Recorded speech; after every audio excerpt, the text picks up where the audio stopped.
বিসমিল্লাহির রহমানির রহিম। 26শে মার্চ মহান স্বাধীনতা দিবস, বাংলাদেশের ইতিহাসে ঐতিহ্য গর্বের দিন, রক্তক্ষয়ী আনন্দের দিন। আজকের এই দিনে গভীর শ্রদ্ধা ভরে স্মরণ করছি বীর উত্তম, বীর মুক্তিযোদ্ধা, মহান স্বাধীনতার ঘোষক শহীদ প্রেসিডেন্ট জিয়াউর রহমানকে। গভীরভাবে আরও স্মরণ করছি ৭১-এ নিহত সকল শহীদদের, যাদের আত্মত্যাগের বিনিময়ে আজকে আমরা একটি বাংলাদেশকে, স্বাধীন বাংলাদেশকে ১৯৭১ ২৫শে মার্চ রাতে পাকিস্তান হানাদার বাহিনী, দখলদার বাহিনী নিরস্ত্র ঘুমন্ত বাঙালিদের ওপর নির্মম নির্বিচারে গণহত্যা চালায়। ইতিহাসের পাতায় জঘন্যতম গণহত্যা, যেটি অপারেশন সার্চলাইট নামে পরিচিত।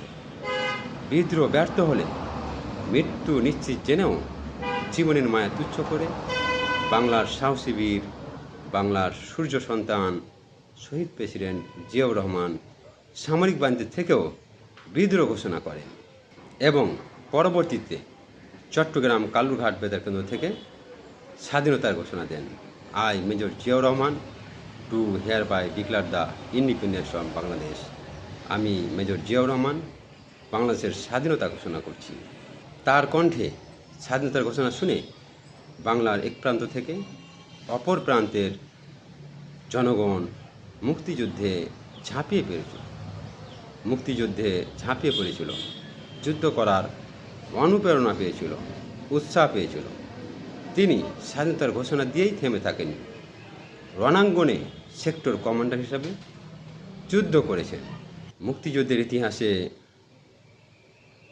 জেড ফোর্স এক অবশ্যীয় নাম। তিনি জেড ফোর্সের অধিনায়ক ছিলেন। মুক্তিযুদ্ধে অসামান্য অবদানের জন্য তিনি বীর উত্তম খেতাব প্রাপ্ত হয়েছিলেন।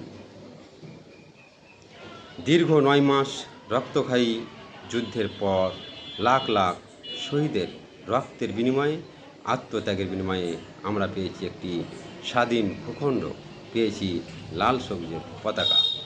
পরিশেষে সকল শহীদদের আল্লাহ তাআলা জান্নাতুল ফেরদাউস দান করুন। সাবেক প্রধানমন্ত্রী বেগম খালেদা জিয়াকে আল্লাহ তাআলা জান্নাতুল ফেরদাউস দান করুন। বাংলাদেশ জিন্দাবাদ। তারেক